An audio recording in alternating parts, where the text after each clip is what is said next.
एक बूढ़े सियार ने बताया कि इन 3 लोगों की बातों में कभी मत आना, ये दूसरों को खाता पीता नहीं देख सकते। दोस्तों, दुनिया में ऐसे लोग भी बहुत हैं जो दूसरों को सुख से जीता नहीं देख सकते।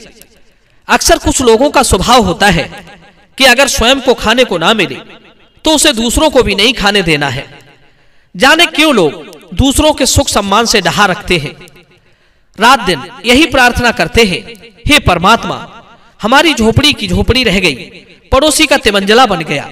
हे भगवान, एक दिन ऐसी आंधी आए चाहे संग में हमारी झोपड़ी भी उड़ जाए, पर इसका ये बहुमंजिला मकान जरूर गिर जाए। यानी स्वयं तरक्की नहीं कर सकते तो दूसरे को भी नहीं होनी चाहिए। अपने दुख से दुखी नहीं है, दूसरे के सुख से बहुत दुखी है। जिस तरह केकड़े एक दूसरे की टांग पकड़कर पीछे को खींचते रहते हैं, उसी तरह आदमी आदमी को खींचता है। आज की कहानी भी हमारी इसी विषय पर है। आपसे निवेदन है कि इस महत्वपूर्ण जानकारी को ध्यान से सुनना। मित्रों, किसी जंगल में एक सियार रहता था। वो सियार बड़ा ही नटखट था। एक दिन एक शिकारी ने जाल बिछाया तो वही सियार आकर उस जाल में फंस गया। अब तो जाल में फंसते ही सियार बहुत घबराया। वो जाल से निकलने के लिए छटपटाने लगा। बहुत प्रयास करने के बाद भी वो जाल से निकलने में कामयाब ना हुआ। सुबह जब शिकारी अपने जाल के पास पहुंचा तो एक सियार को जाल में फंसा देखकर शिकारी बड़ा प्रसन्न होता है। शिकारी सियार को मारने के लिए आगे बढ़ता है तो सियार रो रो कर शिकारी से प्रार्थना करने लगा, हे भाई, तुझे मेरे प्राण लेकर क्या फायदा होगा? अगर तुम मुझे जीवित छोड़ दोगे तो मैं जीवन भर तुम्हारा उपकार मानूंगा। शिकारी भी उस दिन सियार की शिकार करने के मूड में नहीं था। वो किसी मृग का शिकार करना चाहता था। सियार के ज्यादा रोने गिड़गिड़ाने पर शिकारी ने उसे आजाद करने की बात स्वीकार ली। शिकारी बोला, देख भाई सियार, मैं तुझे छोड़ तो दूंगा, पर बदले में मैं तेरी पूंछ काट लूंगा। पूंछ काटने की बात सुनकर सियार उदास हो गया। फिर सोचने लगा, कोई बात नहीं, विद्वान लोगों ने कहा है कि जहां बहुत का नुकसान होता हो वहां थोड़े नुकसान को सहकर बहुत की रक्षा करनी चाहिए। वही लोग समझदार माने जाते हैं। यही सोचकर सियार अपनी पूंछ कटवाने के लिए तैयार हो गया। सोचा, पूंछ कटवाकर अगर जान बच रही है तो जान बचानी चाहिए। मित्रों, इस प्रकार शिकारी ने सियार की पूंछ काट ली और उसे छोड़ दिया। शिकारी के फंदे से छूटकर सियार की जान में जान आई। परंतु अगले ही पल जब उसने अपने पीछे की ओर निहारा तो कटी पूंछ देखकर उसे बड़ा दुख हुआ। सोचने लगा, पूंछ कट जाने से मेरी सारी सुंदरता नष्ट हो गई है। अब मैं किस प्रकार अपने जाति भाइयों के सामने जाऊंगा? कैसे उन्हें मुंह दिखाऊंगा? वे सब मेरी खिल्ली उड़ाएंगे। जब वे मुझसे पूछेंगे कि तेरी पूंछ कहां गई तो मैं उन्हें क्या जवाब दूंगा? हाय हाय, शिकारी ने मुझे कहीं का न छोड़ा। इससे तो अच्छा था कि वो मेरी जान ही ले लेता। कहते हैं, अगर आत्मसम्मान को खोकर मनुष्य जीवित रहता है तो वो मृत्यु के समान होता है। आदमी को मौत तो एक बार ही कष्ट पहुंचाती है, पर पल पल पर मिलने वाला तिरस्कार उसे जीवन भर दग्ध करता है। दूसरों से हमें मिलने वाली निंदा और अपमान मौत से भी भयंकर कष्ट देती है।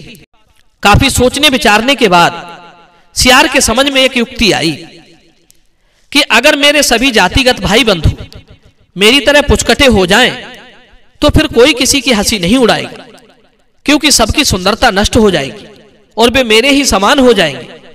फिर मैं सबके बीच शान से सर उठाकर जी सकूंगा, क्योंकि लोग एक दूसरे की हंसी तभी उड़ाते हैं जब उनमें औरों की अपेक्षा कोई विशेष गुण होता है और उस विशेषता का उन्हें अभिमान होता है। सियार ने क्या किया, वो जंगल में एक जगह बैठकर हुआ हुआ करने लगा। उसकी आवाज सुनकर जंगल के सारे सियार उसके साथ साथ हुआ हुआ करने लगे और दौड़ते हुए उसके पास जाकर खड़े हो गए। पूंछ कटे सियार ने देखा कि पूरे जंगल के सियार उसके पास आ चुके हैं, तो वो अपने सभी भाई बंधुओं को डांटने फटकारने लगा। कहने लगा, अरे भाइयों, तुम लोग पूरे गंवार की गंवार ही रहोगे। तुम सबकी वजह से सारे जंगल में जानवर हम पर हंसते हैं। सारे सियार एकदम से बोल पड़े, भाई ऐसा क्यों? हमने ऐसा क्या कर दिया? कुछ साफ साफ बताओ। तब पूंछ कटा सियार कहता है, देखो भाई, जमाना कहां से कहां पहुंच गया है और तुम उसी जमाने में जी रहे हो। आजकल जो जमाने के हिसाब से बदलकर नहीं चलता वो कभी अपना उत्थान नहीं कर सकता। प्रकृति भी समय के साथ स्वयं को बदलती रहती है। पूंछ कटे सियार की बातें उन सब के समझ में नहीं आ रही थी।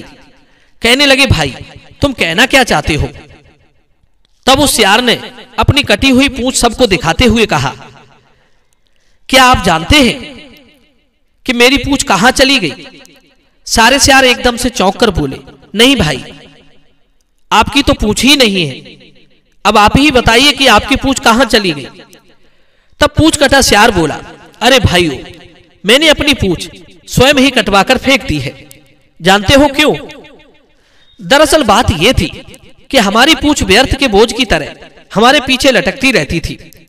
उससे हमारा कोई काम तो पड़ता नहीं था, उल्टा वो हमारी सुंदरता को भी नष्ट कर रही थी। मनुष्य को देखिए, वो कभी अपनी पूंछ नहीं रखता, वो अपनी पूंछ को काटता रहता है। और मनुष्य पूंछ वालों की बहुत हंसी भी उड़ाता है।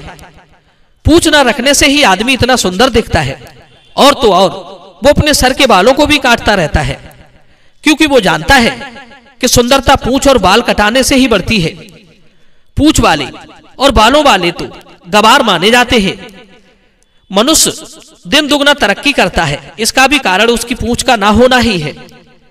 यही सोचकर मैंने भी अपनी पूंछ काटकर फेंक दी। विश्वास मानिए, जब से मैंने पूंछ काटी है तब से मैं बहुत सुंदर दिखने लगा हूं और किसी तरह की कोई परेशानी भी नहीं होती। इसलिए आप लोग भी सब अपनी अपनी पूंछ काटकर फेंक दीजिए।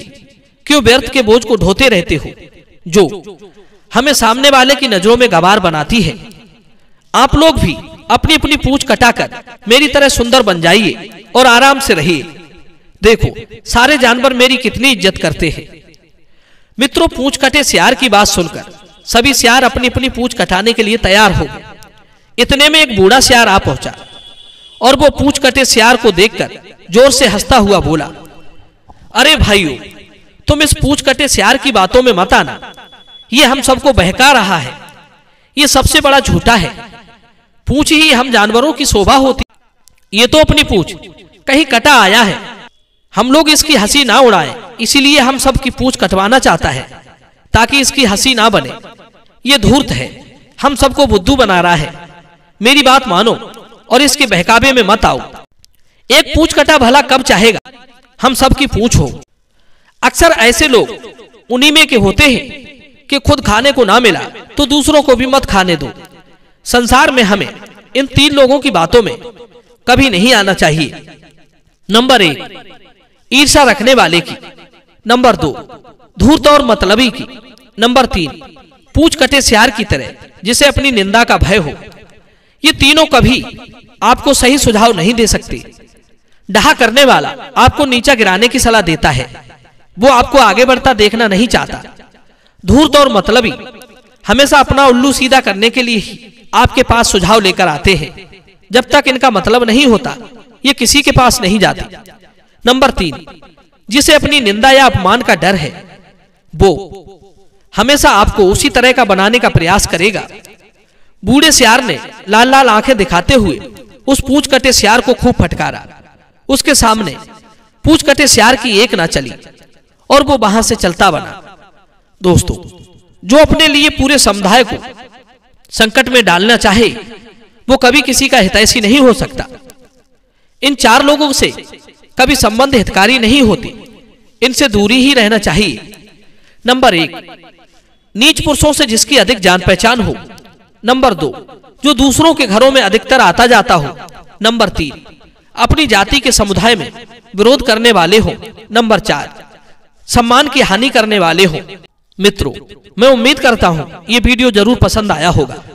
तो चलिए अपनी कीमती राय हमें कमेंट में दीजिए और मिलते हैं आपसे अगली कहानी में एक नई चर्चा के साथ। आप सभी का बहुत बहुत धन्यवाद। जय श्री कृष्णा।